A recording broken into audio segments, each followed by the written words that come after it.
अस्सलाम वालेकुम दोस्तों बामियान के बुत 6वीं सदी ईस्वी के दौर के यादगारी मुजस्मे थे जो वादी बामियान में एक पथरीली चट्टान पर बनाए गए थे। वादी बामियान अफ़गानिस्तान के वस्ती हज़ाराजात इलाके में सूबा बामियान में वाक़या है।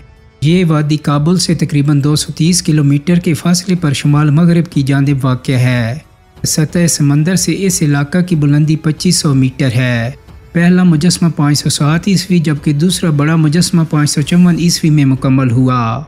इन मुजस्मों में वाज़ह तौर पर फन गंधारा का अक्स दिखाई देता है। इन मुजस्मों के अजसाम पथरीली चट्टान में कुंदा करके तख्लीक किए गए हैं, जबकि बाकी की जिस्मानी तफासील और आराइश कीचड़ भूसे और सख्त चूने की आमेज़िश वाले मवाद से की गई है। मुजस्मों के पर अरसा पहले मौसमी हालात की वजह से मस हो गए थे, मगर बाद अज़ां चेहरे के तासरात को वाज़ह करने के लिए इन मुजस्मों की तज़ीन व आराइश दोबारा की गई। इसी तरह मुजस्मों के अजसाम के बाकी अज़ा जैसे हाथ पाँव और कमर के हिस्सों को भी दोबारा से आराइश के मरहल से गुजारा गया। बड़े मुजस्मे को गहरे सुर्खी माइल जबकि छोटे मुजस्मे को मुतअद्दिद रंगों की मदद से रंग दिया गया। दोस्तों, अफ़गानिस्तान में तालिबान हुकूमत के अमीर मुल्ला उमर ने फरवरी 2001 में गौतम बुद्ध के मुजस्मों को मिस्मार करने का ऐलान किया था। तालिबान हुकूमत को तस्लीम करने वाले पाकिस्तान, सऊदी अरब और मुत्तहिदा अरब अमारात समेत OIC के तमाम अरकान ने इस ऐलान की मज़म्मत की थी और पाकिस्तान ने इस हवाले से तालिबान से मुज़ाकरात भी किए।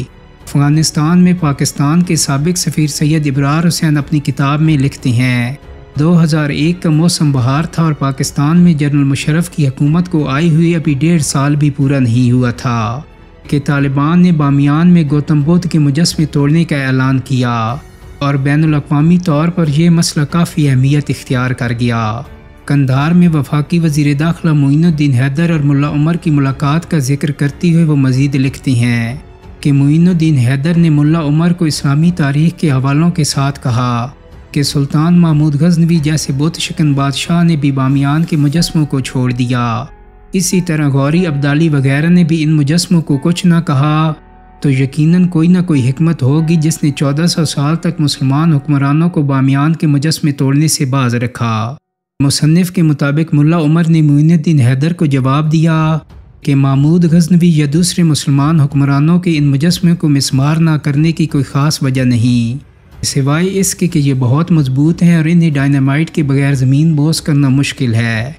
मोइनुद्दीन हैदर ने मुल्ला उमर को बैनुल अक़वामी दबाव से आगाह किया और कहा कि तालिबान के हालिया फतवा से मुस्लिम मुल्कों समेत बहुत सी अक़वाम का रद्द अमल सामने आया है और सब का ये ख्याल है कि मौजूदा वक्त में ऐसा फतवा नहीं आना चाहिए था। ऐसे वक्त में जब इस्लामी अमारात को दूसरे ममालिक की अशद ज़रूरत है, ऐसा इक़दाम मुनासिब नहीं। उन्होंने कहा कि बुद्धा के मुजस्मे तोड़ने का फ़ैसला एक ऐसा मामला है जिसके असरात अफ़गानिस्तान तक महदूद नहीं रहेंगे और ये सारी दुनिया को मुतासिर करेगा, ख़ास तौर पर जहाँ मुसलमान अक़लियत में हैं।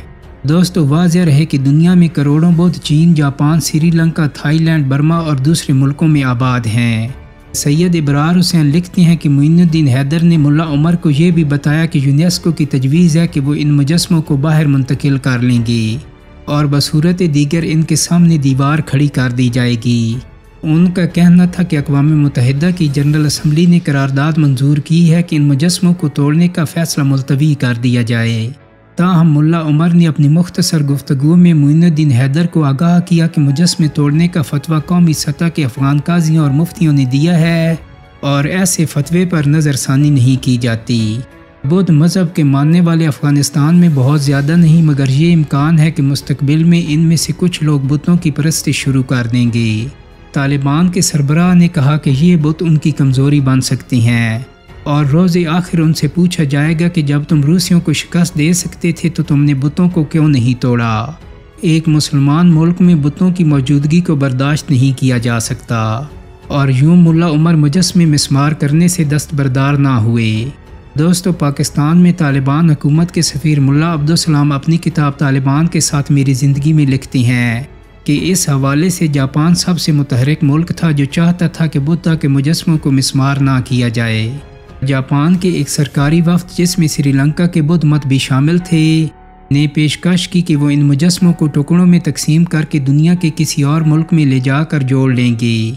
وہ لکھتے ہیں کہ انہوں نے کہا تھا کہ وہ سر سے لے کر پاؤں تک ان ٹکڑوں کو ایسا جوڑ دیں گے کہ محسوس ہی نہیں ہوگا کہ یہ کبھی الگ تھے۔ جاپانیوں نے طالبان کو بتایا کہ ان کے آباء و اجداد کا بدھ مذہب رہا ہے اور وہ اس ورثے کو محفوظ رکھنا چاہتے ہیں، لیکن اس وقت کی افغان حکومت نے کہا کہ یہ باطل مذہب ہے، اور جب انہیں اسلام کی صورت میں ایک سچا مذہب مل چکا ہے وہ ان کی پیروی کیوں نہیں کرتے۔ دوستو، بامیان کے مجسموں کو مسمار کرنے کا سلسلہ 2 مارچ 2001 سے شروع ہوا اور کئی ہفتے تک جاری رہا۔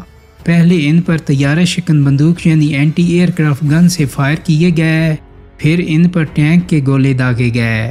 طالبان کے وزیر اطلاعات قدرت اللہ جمال کا کہنا تھا کہ یہ کام اتنا آسان نہیں تھا، ان مجسموں کو صرف گولہ باری سے نہیں گرایا جا سکتا تھا۔ اس کی وجہ یہ تھی کہ وہ چٹان سے جڑے ہوئے تھے اور طالبان کو ان کے نچلے حصے میں اینٹی ٹینک سرنگیں رکھ کر انہیں کمزور کرنا پڑا، جس کے بعد اس پر توپیں چلائی گئیں۔ پھر مجسمے کے چہرے میں سوراخ کر کے اس میں بارود بھر دیا گیا۔ بعض اطلاعات کے مطابق طالبان نے بامیان کے رہنے والوں کو قید کر کے انہیں ان مجسموں تک بارود پہنچانے کا کام کرنے پر مجبور کیا۔ ان قیدیوں میں ایک مرزا حسین بھی تھے جو اس وقت 26 سال کے تھے۔ انہوں نے بتایا کہ پہلے طالبان نے مجسموں پر ٹینکوں کے فائر کیے، لیکن جب مجسموں کو نقصان نہیں پہنچا تو ان کو تباہ کرنے کے لیے بارودی مواد نصب کیا گیا۔ مرزا نے بتایا کہ ان کو دیگر مقامی لوگوں کے ہمراہ طالبان نے کہا کہ بارودی مواد نصب کریں۔ دوستو، مرزا حسین بامیان کی اکثریتی آبادی کی طرح شیعہ مسلک سے تعلق رکھتے ہیں۔ طالبان نے کئی ماہ کی شدید لڑائی کے بعد بامیان پر مئی 1999 میں کنٹرول حاصل کیا۔ طالبان کی آمد کے ساتھ ہی کئی مقامی افراد صوبہ چھوڑ کر چلے گئے تھے۔ مرزا حسین بتاتے ہیں کہ میں 25 قیدیوں میں سے ایک تھا، شہر میں کوئی بھی شہری نہیں رہا تھا، ہمیں اس لیے منتخب کیا گیا کہ شہر میں کوئی اور بچہ ہی نہیں تھا۔ مرزا حسین کے بقول ان لوگوں کو مجسموں کے ارد گرد بارودی مواد نصب کرنے میں 3 دن لگے۔ بارود نصب ہونے کے بعد تاریں اس مواد سے قریبی مسجد تک بچھائی گئیں، جہاں سے اللہ اکبر کے نعروں کے ساتھ دھماکہ کیا گیا۔ دھماکے کے ساتھ ہی بدھا کے مجسموں کے سامنے دھواں اور شعلے تھے اور ہوا میں بارود کی بدبو تھی۔ طالبان امید کر رہے تھے کہ اس دھماکے سے پوری پہاڑی ہی نیچے آ جائے گی، لیکن صرف بڑے والے مجسمے کی ٹانگیں ہی اڑیں۔